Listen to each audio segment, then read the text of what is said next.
함께 하시기를 원하고 온전히 깨닫게 하시는 영을 부어 주시옵소서.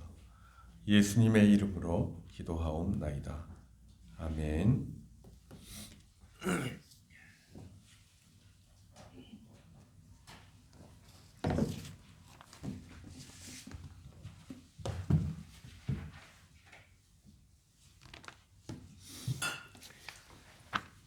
네, 오늘도 시편 1편입니다. 네, 제가 봉독해 드리겠습니다. 복 있는 사람은 악인들의 궤를 따르지 아니하며 죄인들의 길에 서지 아니하며 오만한 자들의 자리에 앉지 아니하고 오직 여호와의 율법을 즐거워하여 그의 율법을 주야로 묵상하는도다. 그는 시냇가에 심은 나무가 철을 따라 열매를 맺으며 그 잎사귀가 마르지 아니함 같으니 그가 하는 모든 일이 다 형통하리로다. 악인들은 그렇지 아니하며 오직 바람에 나는 겨와 같도다. 그러므로 악인들은 심판을 견디지 못하며 죄인들이 의인들의 모임에 들지 못하리로다. 무릇 의인들의 길은 여호와께서 인정하시나 악인들의 길은 망하리로다. 아멘.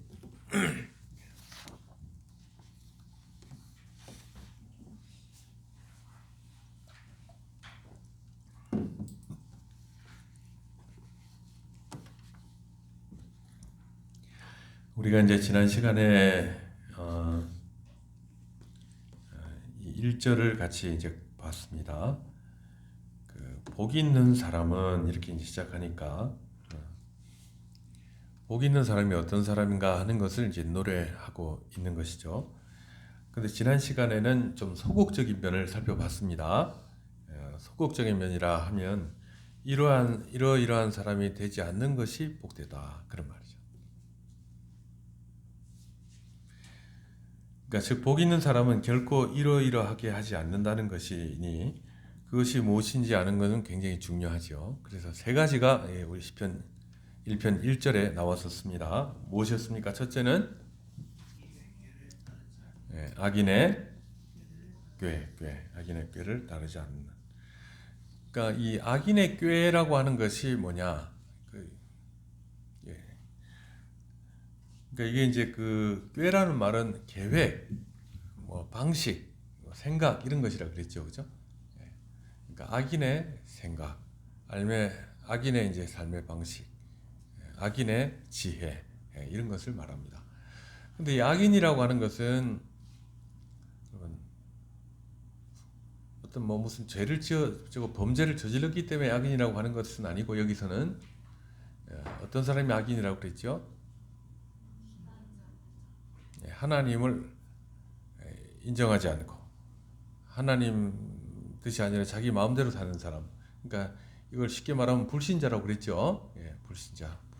그러니까 불신자 악인의 꾀는 이 세상 사람들이 가지고 있는 사고 방식, 그다음에 그들의 사상, 지혜, 그들의 판단 기준 이런 것들을 이제 말한다 그렇게 말씀을 드렸습니다. 그래서 이 세상 불신자들의 사상과 철학 그리고 사고방식을 따르지 않는다는 것입니다. 바울 사도는 이것을 너희는 이 세대를 본받지 말고 오직 마음을 새롭게 함으로 변화를 받아 하나님의 선하시고 기뻐하시고 온전하신 뜻이 무엇인지 분별하도록 하라 그렇게 말씀하셨습니다.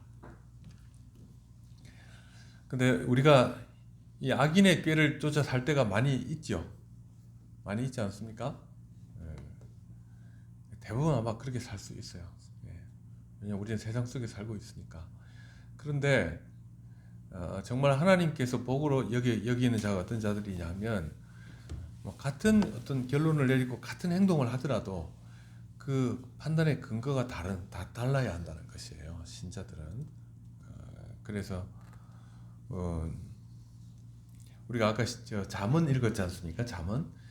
잠언할 때 그냥 좋은 말씀이구나 이렇게 생각하면 안 되고 이건 역시 잠언이나 그 나오는 이제 시가서의 내용들을 이렇게 보면 모든 것이 다 하나님과의 관계 속에서 해석되어야 하는 것이거든요.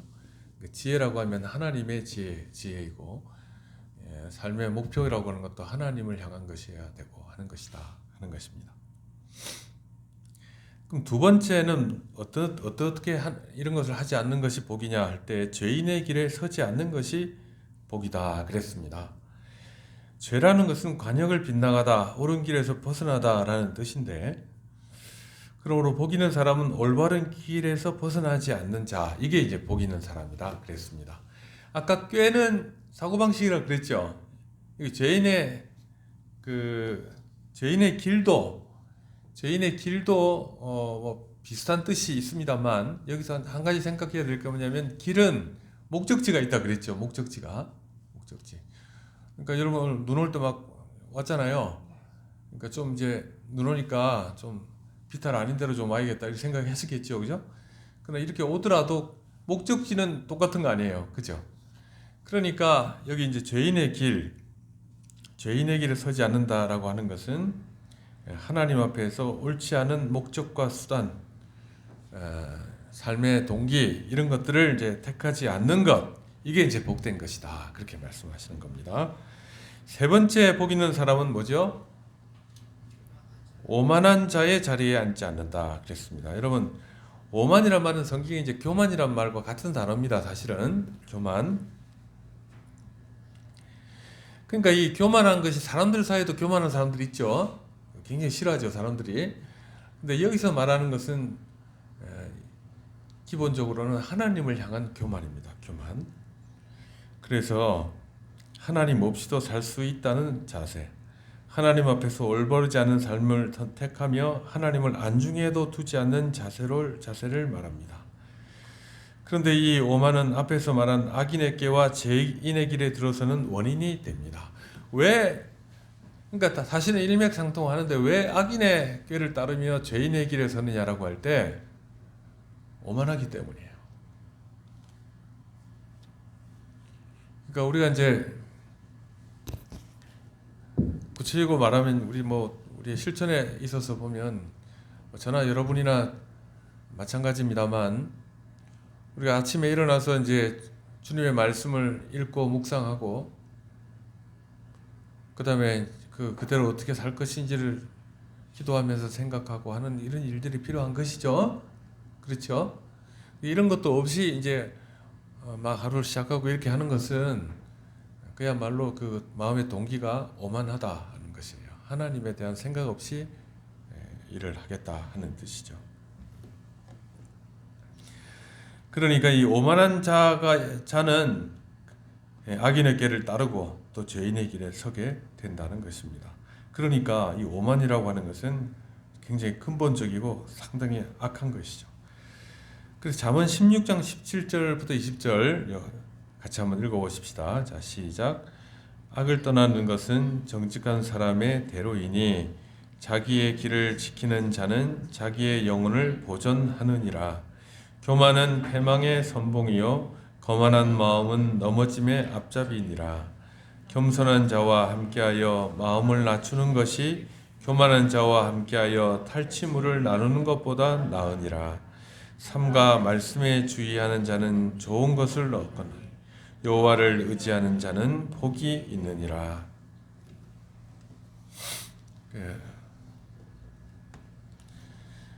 그러니까 본문이 말하고자 하는 것은 복 있는 사람이 이런 부류의 사람들과 명확하게 구분되는 존재이다라고 말하는 것입니다. 그러니까 악인의 꾀를 따르지 않고 죄인의 길을 서지 않고 오만한 자의 자리에 앉는 사람들과 다른 삶을 사는 사람, 다른 생각을 가지고 사는 사람이어야 한다라고 하는 것이죠.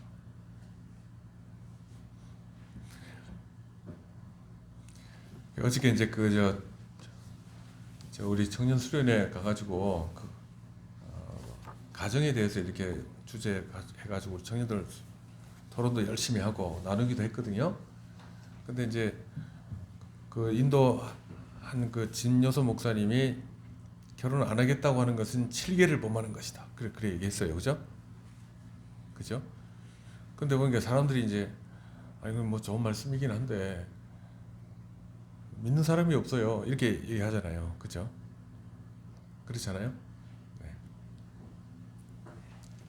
그럼 그게 핑계가 될까요, 안 될까요? 왜 안 될까요? 그러니까 결혼하는 것이 하나님의 뜻이다 이렇게 성경의 가르침이 있고, 그죠? 믿음의 가정을 세우는 것이 신자들이 마땅히 해야 할 바라 그렇게 생각하면 어떻게 해야 될까요, 여러분? 그러니까 열심히 찾아야 되죠. 열심히 찾아야 되는 거예요. 그래서 이제 진 목사님하고 같이 이제 숙소에 있으면서 얘기를 하는데, 진 목사님이 그런 얘기 하더라고요. 저기 요즘 크리스찬 그 만남 무슨 사이트가 있다면서요. 예? 예. 근데 그게 진 목사님 말로는 괜찮대요. 괜찮대요. 물론 만나면 뭐 다 결혼해야 되는 거 아니지만, 그래서 믿는 사람을 찾기가 힘든 상황에서 그거 괜찮다는 거예요. 괜찮다는 거예요. 그래서 우리가 열심히 이제 주님의 이제 길을, 결혼 대상자를 찾아야 되는데, 이것이 뭐 때문에 그래야 되냐? 뭐 때문에 그래야 되죠? 하나님 말씀에 순종하기 위해서 그런 것이죠. 그렇죠? 그렇게 하면 다 된다는 얘기는 아니에요. 네, 그렇지만 하나님께 인도하심을 구하고 열심히 찾는 것이에요. 왜 그렇게 해야 되죠? 믿음의 가정을 세워야 되니까. 그런 것이죠. 지은이하고 우리 우정이 형제가 아주 그 성공 케이스처럼 이렇게 사람들에게 알려져가지고, 네, 이제 앞으로 잘 살아야 돼요. 그러니 더 열심히 살아요. 그래서 그렇게, 그러니까 이제 같은 그 겉으로 드러날 때는 같은 어떤 일을 한다고 해도 그 목적이 다르다는 거예요. 다르다. 자, 그러면 오늘은 좀 적극적인 걸 좀 살펴보겠습니다. 뭐 이렇게 하지 않는 것이 복되다 그러는데, 이건 이번에는 뭐냐면 이렇게 하는 것이 복되다 하는 것입니다. 자, 1장 2절, 1편 2절, 오직 여호와의 율법을 즐거워하여 그의 율법을 주야로 묵상하는 도다 그랬습니다. 자, 오직 여호와의 율법을 즐거워하고 또 그의 율법을 주야로 묵상하는 것, 이게 이런 사람이 뭐라고요? 복 있는 사람이란 얘기죠. 복 있는 사람이다. 그러니까 본문이 말하는 것은 복 있는 사람을 악인이나 죄인이나 오만한 자와 구별시켜주는 근본적인 조건이 뭐라고요? 여호와의 율법을 따라 사느냐 하는 것이다. 그 말입니다. 복 있는 자와 그렇지 않은 자를 결정하는 기준이 바로 하나님의 율법이요, 율법에 대한 사람의 태도다, 이렇게 말하는 것입니다.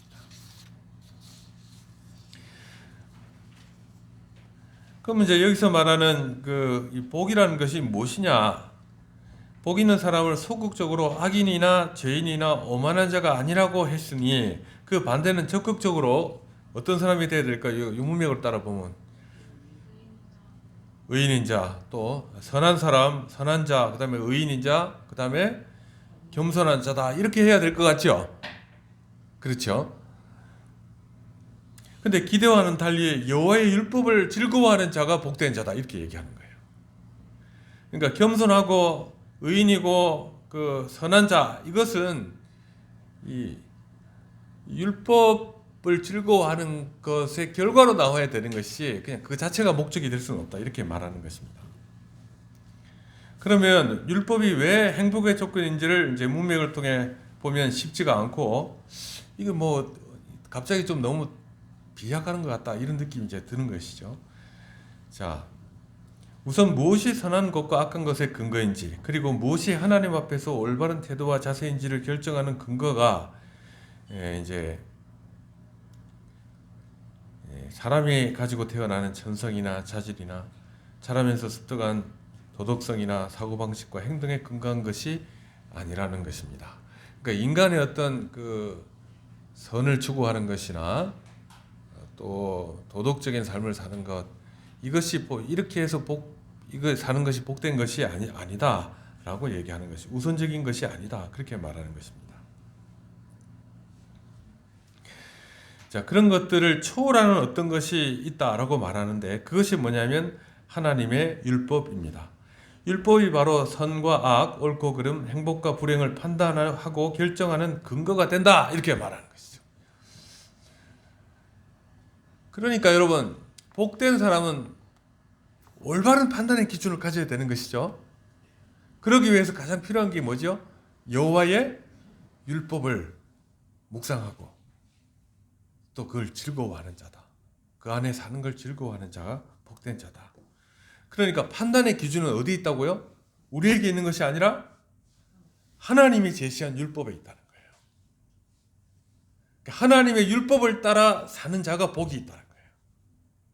내가 착하고 아주 그냥 덕스럽게 사는 것이 내 의지나 내 노력과 내 인격적 도야를 통해 가지고 그렇게 하는 것이 복된 것이 아니라 여호와께서 정하신 기준대로 사는 것이 복된 것이다.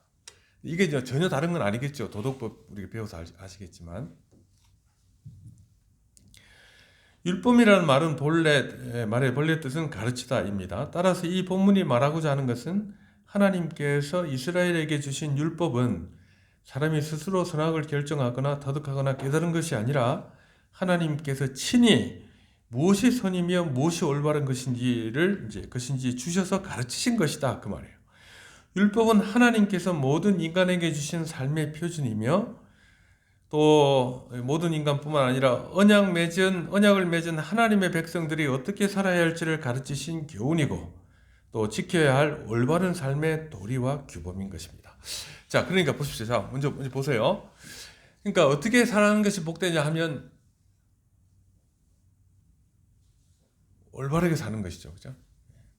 그러니까 말하자면 이제 악인이 아니고 선하게 사는 거. 그 다음에 죄인이 아니라 의롭게 사는 거.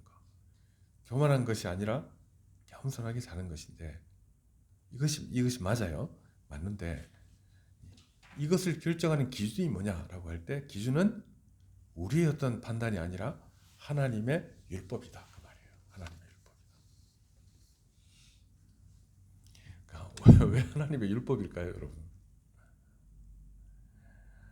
생각해 보면 왜 내 생각이 아니라 하나님의 율법을 따라 살아야 되느냐라고 하면 하나님께서 우리를 만드신 분이시기 때문에 그래요.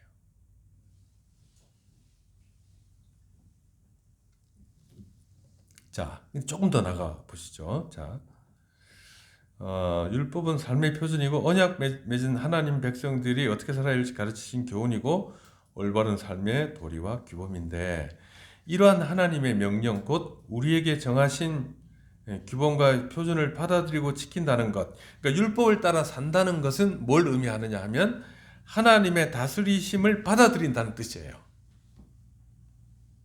자, 그럼 이제 이렇게 봐야 돼요. 나는 내 중심으로 판단해서 내가 판단하는 게 낫지 무슨 성경에 있는 걸 따라 살아야 되나 이렇게 생각할 수 있는데 그런 틀이 아니고 하나님께서 세상을 만드시고 사람이 어떻게 살아야 할지를 하나님께서 계획하시고 정하셨다는 거예요.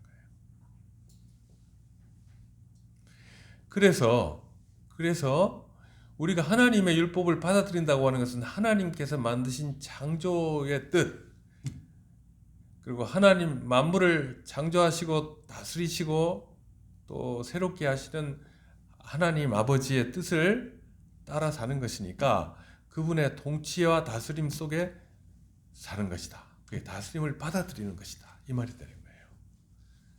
자, 뭐라고 아시겠죠? 율법을 따라 산다는 것은 궁극적으로 뭐라고요? 하나님의 다스리심을 받아들이는 하나님의 뜻 안에서 사는 것이다. 그 말이에요. 그것이 옳을까요? 그럴까요? 여러분?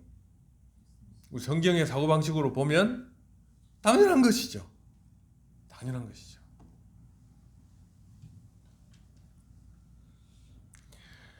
따라서 이와 같은 하나님의 다스림을 받아들이고 그것에 순종하느냐 하지 않느냐가 선과 악, 의와 불의를 결정한다고 할 수 있습니다.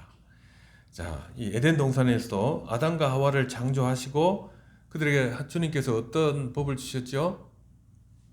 선악과 나무를 따먹지 말라 그랬죠. 먹는 날에는 정령 죽으리라 하셨습니다. 그러니까 에덴 동산에서 행복하게 사는 방법은 뭐죠? 선악과 안 따먹는 것이죠. 그러니까 주님께서 아무것도 안 주시고 선악과마저 먹지 마라 그랬으면 얼마나 그 주님께서 우리에게 주신 것이 각박한 것입니까? 근데 다른 걸 다 주셨어요. 다 주셨어요. 그러고 나서 뭐 하나 먹지 말라고요? 선악과. 왜 그렇죠? 선악과를 먹지 않는다는 건 뭘 말하는 것이죠? 하나님의 다스리심을 받아들인다는 것이죠. 그러니까 육적인 것은 다 주셨어요. 먹을 거 다 주신 부족한 게 없어요. 그리고 이제 영적으로도 삶의 표준을 주신 것이죠. 근데 그걸 어길 때는 어떻게 되죠? 정령 죽는다 그 말이에요. 그러니까 복 있는 사람은 어떤 사람이냐면 예수님 믿는 사람이 복된 사람이에요. 하나님에 대한 믿음 없이 복된 사람은 있을 수가 없어요. 창조주의 뜻을 따라 사는 사람이죠. 그죠? 그게 복된 것이다. 그러면 여러분이 복되다고 생각하는 것과 비교하면 어때요? 여러분 이게? 우리가 복되다고 하는 것은 좀 상당히 물질적이고 현실적인 게 많잖아요. 근데 그게 아니고 여기서 말하는 복은 하나님의 통치와 다스림 속에서 하나님이 세우신 법을 따라 사는 것이다. 그렇게 말하고 있는 것입니다. 자, 이처럼 하나님께서 무엇이 진정한 선이며 올바른 것인지를 결정하시는 방식은 우리 사람의 생각과 사회의 세상의 통념과는 매우 다르다는 것을 알아야 하고, 사람은 왜 다를까요, 여러분? 왜 다를까요? 사람이 범죄했기 때문에요. 범죄했기 때문에요.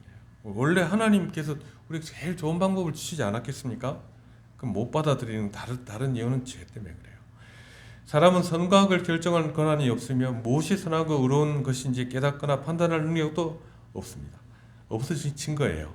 오직 선과 악, 의와 불의는 하나님의 다스림을 받아들이느냐 거부하느냐에 따라 결정됩니다. 그리고 하나님께서 그의 뜻을 따라 우리에게 명령하신 것들, 곧 하라고 하신 선한 것들과 하지 말라고 금하신 악한 것을 기록하여 당대와 이후 세대를 위해 증거로 남겨놓으신 것이 뭐냐면 율법이다 그 말이에요. 율법이다. 저는 이제 개혁주의 이거 공부하면서 제일 바뀐 게 뭐냐면 율법에 대한 생각이에요. 일반적으로 저도 그냥 상식적으로 율법은 굉장히 참 사람을 옥죄는 것 같고 죄책감을 심어주는 것이고 사람을 못 살게 구는 것이다 이렇게 생각을 했고, 로마서 같은 거 보면 뭐 율법은 율법이 우리를 구원하는 것이 아니고 다 이제 배하여졌고 이렇게 말하니까 율법은 굉장히 나쁜 것이다 이렇게 생각했단 말이에요. 보통 그렇게 생각하는 성도들이 많아요. 신자들이 많아요. 근데 보니까 그게 아니라는 것이죠. 율법은 하나님이 우리를 창조하시고 하나님께서 가지고 악한 분이 아니시기 때문에 선한 것을 주시고자 하시고 그리고 어떻게 살아야 될지를 가르쳐 주신 것이 율법인데, 왜 사람들이 그걸 그렇게 싫어하느냐 하면 죄악되어 있기 때문에, 죄악 가운데 있기 때문에 그렇다는 거예요. 자, 그런데 이제 보십시다. 그 다음 부분, 여호와의 율법을 즐거워함, 오직 여호와의 율법을 즐거워하여, 그렇게 얘기를 하죠. 자, 그럼 보십시오. 이제 여기서 한 단계 더 나갑니다. 율법을 잘 지키는 것이 복된 것이죠. 그렇죠? 근데 아니에요. 어떻게 하는 게 복되다고요? 여호와의 율법을 즐거워하는 것이 복되다고 이렇게 얘기합니다. 원어에 따르면 이것은 나의 기쁨이 하나님의 율법에 있는 자, 그게 이제 복된 자라는 것입니다. 즉 하나님 사람에게 당신에게 가장 기쁜 일이 무엇입니까? 하고 묻는다면 복 있는 사람은 나의 기쁨은 오직 여호와의 법이라고 대답하는 사람이라는 것입니다. 자, 그럼 여러분 복된 사람이에요? 아, 그래요? 야, 감사합니다. 감사한 일입니다.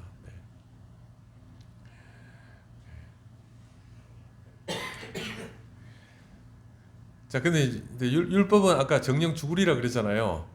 안 지켰을 때는 이게 이제 굉장히 이제 두려운 일이죠, 그죠? 근데 우리는 그렇게 못 하잖아요. 그럼 우리는 죽어야 되는 거잖아요. 근데 주님께서 은혜로 주신 게 뭐냐면 복음이잖아요. 그러니까 이제 항상 성경의 내용은 율법과 복음이에요. 율법과 복음. 근데 이것이 따로 노는 것이 아니라 사실은 같은 것이고, 저는 이제 개인적으로 이제 이 성경에 대한 내용들 또 교리적인 것들을 이렇게 생각해 보면 저는 이 생각이 달리할 수도 있습니다. 저는 생각할 때 율법이 크냐 복음이 크냐 더 중요하냐? 뭐가 더 중요해요? 둘 다 중요하죠. 둘 다 중요하죠. 근데 사실은 하나님께서 근본적으로 삶의 의미로 목적으로 주신 것은 뭐냐 하면 율법이에요, 율법. 근데 왜 복음이 필요하게 됐죠? 율법을 지킬 수 없으니까. 범죄했으니까. 그래서 복음을 통해 어디로 돌이키는 것이죠? 하나님의 율법으로, 하나님의 통치 아래로 돌이키게 하신 것이죠. 근데 이 과정 속에 하나님의 은혜를 드러내시고 하나님이 어떤 분이신지를 계시하셨죠, 그죠? 그건 우리 복된 겁니다. 그러니까 돌아오게 한 것, 그러니까 그 하고 나면 쓸데없는 것 이런 뜻은 아니에요. 복음은 굉장히 중요한 것이에요. 그러나 더 근본적인 건 율법이란 말이에요. 율법. 하나님의 뜻을 쫓아 사는 것. 그러니까 우리가 어떻게 사는 걸 즐거워해야 되냐면 율법을 따라 사는 걸 즐거워해야 된다. 여러분 시편 119편 56절 세번역을 보면 이렇게 되어 있어요. 주의 법도를 따라 사는 삶에서 내 행복을 찾습니다. 그랬죠. 그 다음에 그러니까 이 고백은 하나님께서 나를 다스리시는 것이 내가 하나님의 다스리심 안에 사는 것이 이 비천한 죄인에게서 하나님의 거룩한 통치가 이루어지는 그것이 내게 가장 큰 기쁨입니다. 무엇에도 비교할 수 없는 즐거움입니다. 라고 대답하는 것이다. 그 말이에요. 네. 네.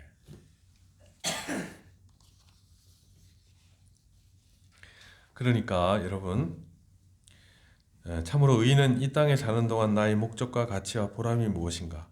내가 살면서 결국 얻는 것이 무엇인가? 라는 물음에 지체 없이 하나님의 다스림을 기뻐하며 그 뜻에 순종하는 것이다 라고 대답하는 사람입니다.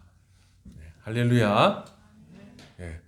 여러분 이 율법이 종교적인 우리가 종교적인 것 굳이 말하면 종교적인 것만 있는 게 아니죠. 우리가 삶에 있는 모든 것과 관련되어 있죠. 우리 십계명을 안에는 모든 도덕법이 들어있다고 우리가 믿죠. 예, 그렇죠. 그러니까 이제 우리가 이제 예배 시간에 십계명을 읽고 여러분 들으시잖아요. 예. 십계명은 원래 그 모세가 처음에 읽었죠. 그러니까 이제 여기 예배 시간은 목사가 읽는 거예요. 읽잖아요. 읽으면 여러분들이 어떻게 들을 때 어떻게 해야 됩니까? 이거 마음속으로 율법을 들을 때 어떤 마음으로 받아야 될까요? 즐거움으로 받아야 되는 거예요. 즐거움으로. 그리고 이제 이렇게 하는 거예요. 마음속으로 하나님께서 너는 이렇게 살아라 하는 것이니까 마음속으로 아멘으로 받는 거예요. 아멘으로. 아멘 이렇게 받는 거예요. 그러고 나서 바로 뭐합니까? 우리가 회개하잖아요. 그 회개할 때 그것도 참 얼마나 복됩니까? 죄악으로 우리 심판받을 수밖에 없는 자들에게 하나님께서 하나님의 그 언약 가운데로 들어오게 하시고 살게 하시고 유지되게 하시는 하나님의 놀라운 계획이 드러난 것이 복음이니까 그리스도 안에서 그걸 우리 마음속에 담고 사는 것이죠. 자, 그러니까 여기 보십시오. 그러니까 하나님이 기뻐하시는 삶을 산다. 이게 다 같은 말이에요. 그죠? 그럼 하나님 기뻐하시는 삶을 살려면 뭘 기뻐하시는지 알아야 될 거 아니에요. 그게 이제 율법 속에 있다. 율법 속에. 율법의 첫 번째 돌판에는 뭐가 있습니까? 하나님에 대한 우리가 해야 될 바이죠. 그죠? 우리 율법은 보통 앞에 거는 생각 안 해요. 자, 별로 생각 잘 안 해요. 그래서 그건 의례적인 것이다. 이렇게 생각할 때가 많고 뒤에 것에 굉장히 집착을 하고 또 괴로워하고 이렇게 하는데 사실은 하나님의 신실하심을 하나님의 거룩하신 성품을 먼저 얘기하고 생각하고 묵상해야 되는 것이에요. 자, 그래서 그 뒤에 보면 주의 율법을 주야로 묵상하는 자로다 그렇게 말씀하고 있죠. 그의 율법을 주야로 묵상한다는 말은 하나님의 다스림이 나의 유일한 기쁨이고 가장 큰 즐거움이라고 고백하는 사람들의 삶의 실제를 말하는 것이다. 그러니까 나는 여호와의 율법을 제일 즐거워해요. 그죠? 그렇게 말하는데 율법에 대해 아무것도 몰라. 그럼 그렇게 살 수 있겠습니까? 마음이 알겠죠. 물론 마음이야 충분히 이해하겠지만 그렇게 살 수 있겠냐 그 말이에요. 그렇지 않지요? 그러니까 율법, 토라라고 하는 건 가르침이라 아까 그랬잖아요. 가르치는 거, 배우는 거. 자, 그것은 밤낮으로 오직 여호와의 율법만을 생각하며 묵상하는 가운데 자신의 마음에 깊이 이 율법을 새긴다는 의미입니다. 묵상한다는 말은 요즘 이런 개역 개정판 성경에 보면 묵상한다는 말 대신에 다른 표현이 있어요. 다른 단어가 있어요. 그럼 기억하십니까 혹시? 읊조린다. 중얼중얼 하는 거예요. 뭘 중얼중얼 한다고요? 여호와의 율법을 중얼중얼 한다 그 말이에요. 그게 마음에 새긴다는 것이에요. 자, 이것은 하나님의 율법이 그 심령에 깊이 배어 있고 젖어 있으므로 그도 모르는 사이에 입술에서 말이 되어 흘러나오는 것을 말합니다. 또한 이것은 하나님의 말씀을 마음으로 때로는 입으로 조용히 소리내어 읊조린다는 말입니다. 이 읊조림은 남이 들으라고 하는 것이 아니라 바로 자기에게 들려주는 것입니다. 그가 자신에게 하나님의 말씀을 계속해서 읽어 들려주는 것입니다. 율법을 입으로 읊조림으로써 그 율법을 내 마음속에 읽어 드리는 것입니다. 아시겠습니까? 네. 우리 이도희 집사님 많이 피곤하죠? 네. 자, 그러면 여러분 율법을 따로 살아야 되죠? 그러면 선지서는 안 중요합니까?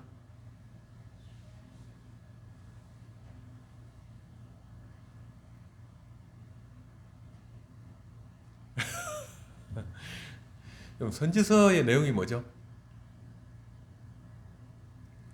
율법에 대한 해석과 율법을 지키라고 하는 촉구가 이 선지서예요. 그 아모스가 공의를 물같이 정의를 하수같이 이렇게 하니까 이게 우리가 무슨 사회적 정의 뭐 그것보다 더 넓은 의미입니다.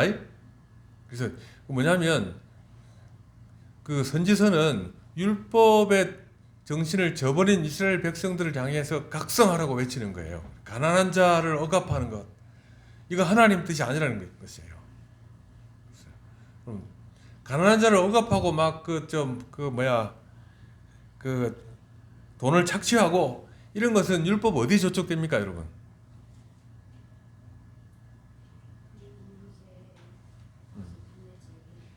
그렇죠. 도둑질 하지 말고, 그렇죠? 도둑질 하지 말라. 도둑질 하지 말라. 그러니까 이제 정의를 물같이 공의를 하수같이 해야 된다. 그렇게 촉구한 것이죠. 그건 율법대로 살라는 거예요. 그게. 여러분 시가서는 어떤가요? 시편도 그 마음 그 기초에는 뭐가 있다 그랬죠? 율법이 있다 그랬죠. 율법과 복음이 있다 그랬죠. 율법과 메시아 시편이 있다 그랬잖아요. 잠언도 따지고 보면 그래요. 자, 그러니까 율법이라는 게 중요합니다. 성경 전체에 율법의 의미가 담겨 있어요. 신약은 어떨까요? 신약도 기본적으로 율법으로 시작하죠. 인간이 죄인인 걸 가르쳐주고 있으니까. 그 다음에 복음의 내용이 더 선명하게 드러나죠. 구약에는 복음이 없냐? 구약에도 복음이 있습니다.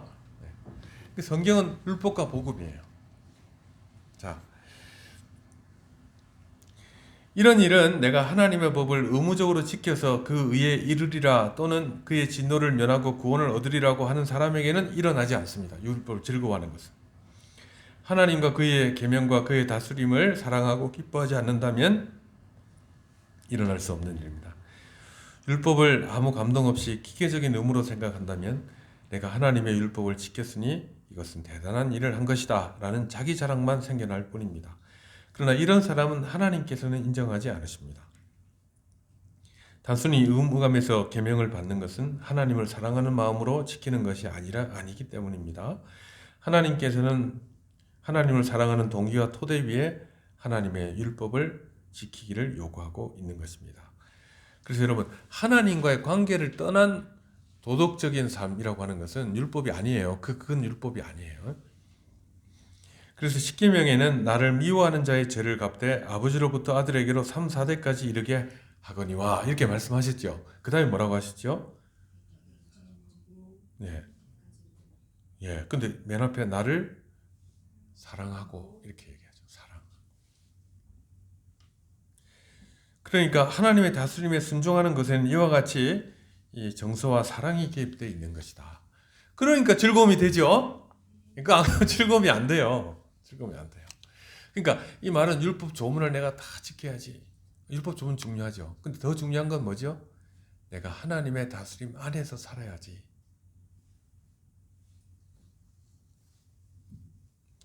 이와 같이 율법을 지켜 행하는 것, 즉 하나님의 다스림을 받아들이고 순종한다는 것은 이처럼 우리의 정서뿐만 아니라 우리의 생각과 의지가 다 개입되는 것입니다. 즉 우리의 전 존재가 개입되는 것입니다.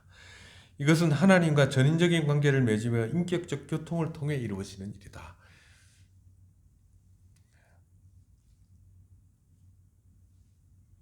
여러분 어떤 애를 어떤 부부가 그 진짜 선한 의도로 그 애를 한 아이를 입양을 했어요. 그러면 입양했으니까 애가 와가지고 저는 너무 기뻐요. 그러면서 막 이렇게 앵기고 이렇게 하는 것이 자연스러운가요? 안 자연스러운가요? 자연스러워. 네, 자연스러워요. 근데 솔직히 나 같으면 처음에 생전 처음 보는 그 아저씨하고 아줌마한테 가갖고 아저씨 사랑해요 이렇게 못할 것 같아. 혹시 이랬다가 너 너무 나대는구나 이렇게 하면 이제 난 다시 가야 되는구나 이럴 수 있잖아요. 그렇잖아요? 그럴 것 같아요 내 생각에. 그렇지 않나요? 물론 고마운 마음이 있겠죠. 근데 뭐 저도 최근에 그 입양하는 소설 하나 읽어보니까 그게 굉장히 그 심리적으로 어려운 일이더라고요. 그게 한 가족이 된다는 게. 그렇잖아요? 자 생각해 보세요. 그러니까 하나님 앞에 나가가지고 내가 하나님의 그 백성이 되고 하나님 가정의 가족이 되고 싶습니다. 나를 그렇게 해주신 것 감사합니다. 그렇게 하죠.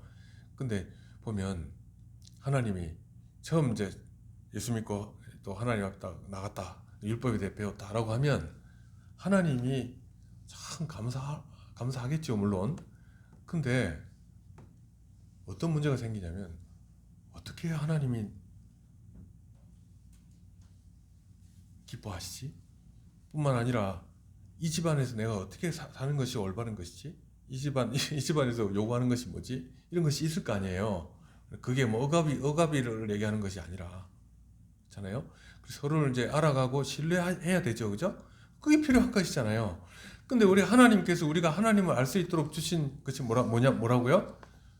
율법이라는 거예요. 율법을 보면 하나님의 사랑이 있으신 것 같아요, 없으신 것 같아요? 없는 것 같죠, 처음 보면. 도둑질 하지 마라. 그러니까 난 도둑질하면 손목을 끊어버리라. 이렇게 주님께서 한술 더 뜨시잖아요.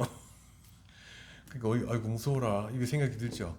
근데 아까 아모스서를 생각해 보니까 어때요? 도둑질 하지 말라는 것은 그 백성을 보호하시겠다는 거 아니에요. 그렇게 살아야 된다. 자, 그러면 좀 이제 그 밑에 보십시오. 복되다는 의미는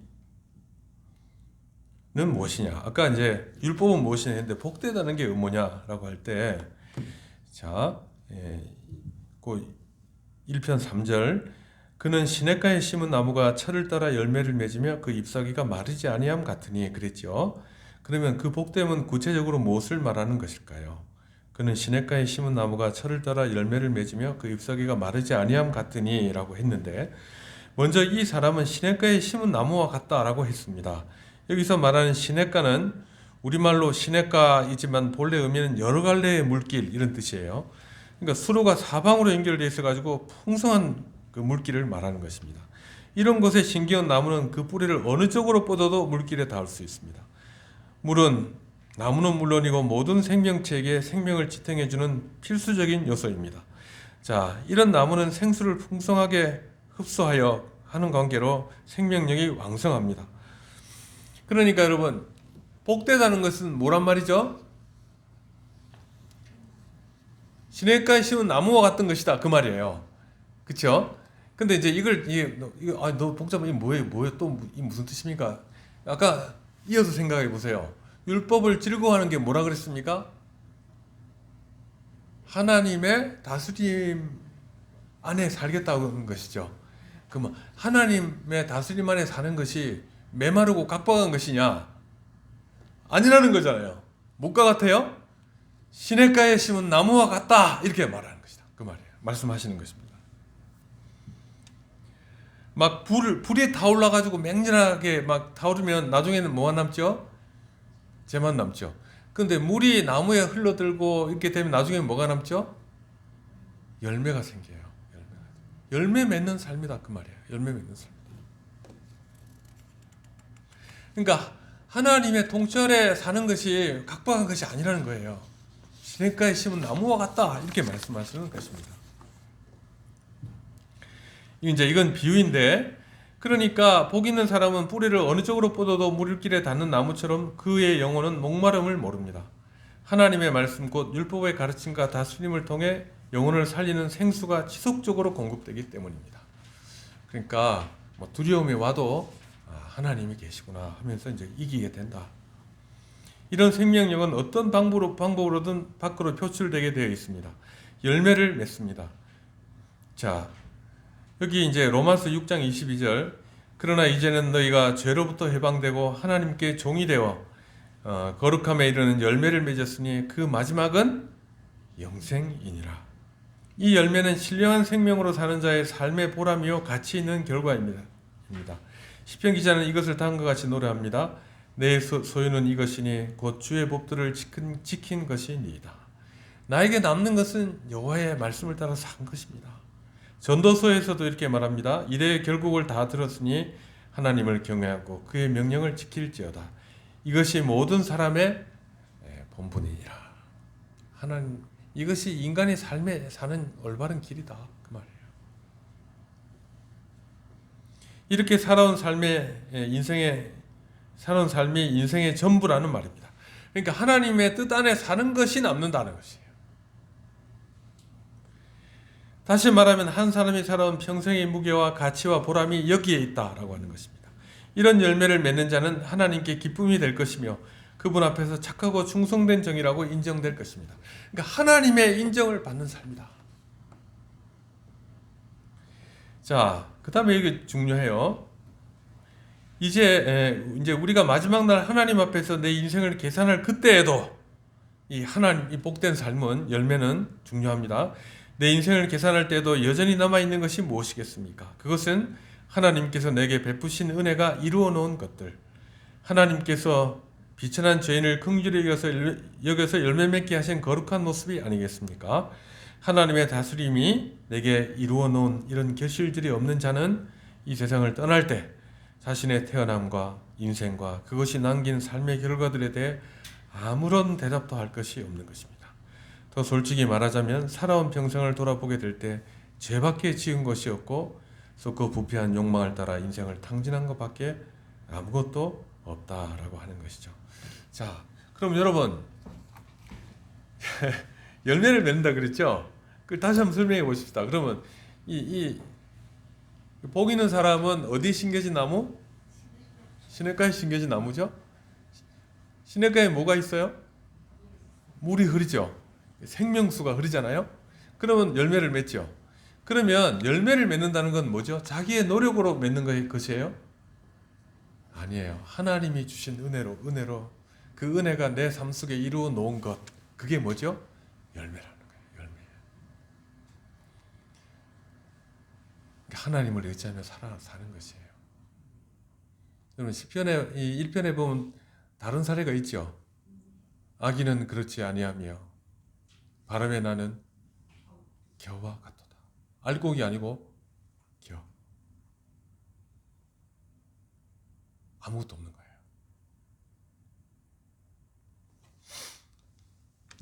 자, 그가 하는 모든 일이 다 형통하리로다 그랬습니다. 성경이 말하는 형통은 내가 먼저 하나님께 드리고 그것을 그 대가로 받는 어떤 것이 아니다 그랬죠. 오히려 하나님의 거룩한 뜻이 하나님에 의해 이루어지는 것이 진정한 축복이다. 이것을 형통이라고 합니다.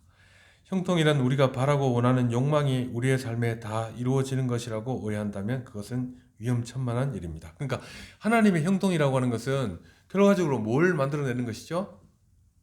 열매를 만들어내는 것이죠.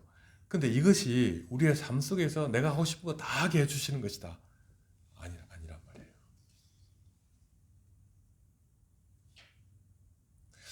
그럼 우리 청년들이 많으니까 어저께 저 진여선 목사님 그때 그 얘기한 거 있죠? 그 참된 행복은 항상 뭐가 있다고요? 고통이 있다 그랬잖아요. 그죠? 고통이 있어야 참된 행복이 찾아오는 거다 그랬죠. 그렇죠? 예. 그러니까 우리가 참된 열매를 맺을 때 고통이 있는 거예요. 고통이 있는 거예요. 아무것도 안 하고 그냥 소파에 들어누워 있으면 일 다 되냐? 그게 아니라는 거예요. 자, 그래서 이제 그 자기 욕망대로 다 이루어지는 것은 저주와 멸망에 이르는 길입니다. 진정한 형통은 하나님의 율법과 그 다스리심을 기뻐하는 가운데 생수와 같은 신령한 생명의 은혜를 공급받아 그 영혼이 하나님 앞에서 아름답게 자라 선하고 거룩한 열매가 풍성하게 맺히는 것을 말합니다. 그러니까 열매를 맺는다는 것이 쉬운 일이 아니다 하는 것이죠. 네. 창세기를 보면 하나님께서 천지를 만물을 지으시고 말씀하시기를 심히 좋았더라. 극히 선하고 아름다웠다고 선언하셨습니다. 이처럼 선하고 복된 상태에 살아가는 사람의 모습에 대해 창세기 2장은 여호와 하나님이 그 땅에서 보기에 아름답고 먹기에 좋은 나무가 나게 하시니 동산 가운데에는 생명나무와 선악을 알게 하는 나무도 있더라. 강이 에덴에서 흘러나와 동산을 적시고 거기서부터 갈라져 내 근원이 되었으니 라고 이제 했습니다. 즉 생수를 온 땅에 공급하게 하셔서 과실을 맺는 많은 나무들이 탐스럽게 자라났고 하나님께서는 그 과실을 사람의 식물로 주셨습니다. 그런데 단지 육신이 먹고 마실 과실과 생수만 있었던 것이 아니라 생명나무와 선악을 알게 하는 나무가 있어서 사람이 단지 육적인 생명이 아닌 특별한 생명, 선과 악에 따라 좌우되는 신령한 생명을 누리는 곳이다. 곳이라는 것을 이제 에덴 동산이 그런 곳이라는 것을 말씀하신 것입니다. 그렇게 하시고 나서 주님께서 뭐라고 하시죠? 심히 좋았더라. 여러분 선악과 나무를 지어 놓으시고 뭐라고 하셨다고요? 심히 좋았더라. 선악과 나무가 무슨 의미라 그랬죠?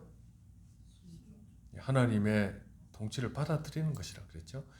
우리 위에는 누가 계시다는 걸 아는 거? 하나님이 계시다는 걸 아는 거. 사람이 자기 임의로 사는 것이 아니라는 것을 아는 거. 그것이 이제 영적인 것이에요. 육적인 것과 영적인 것을 풍성하게 주신 것. 그게 에덴 동산인데 하나님 앞에서 그것은 선한 것이다. 심히 좋았더라. 그렇게 말씀하신 것입니다. 자, 선악을 결정하는 것이 하나님의 명령 곧 그의 계명이었습니다. 말이 좀 안 되는데 선악과를 따먹지 않는 것, 그래. 선악을 판단하고 올바르게 순종하는 것, 하나님께서 하라는 것을 행하고 하지 말라는 것을 하지 않으며 하나님의 계명에 순종하는 한 사람은 이 신령한 생명을 누릴 것이며 만일 불순종하면 죽음으로 책임지게 될 것입니다. 이처럼 사람이 하나님의 계명에 순종하여 신령한 생명을 누리며 사는 것이 하나님께서 복되고 선하게 창조하신 사람의 모습이고 이것이 타락 전에 살았던 원래의 모습입니다. 이것이 사람에게 주신 복된 사람의 본래 모습이고 진정 행복한 삶인 것입니다.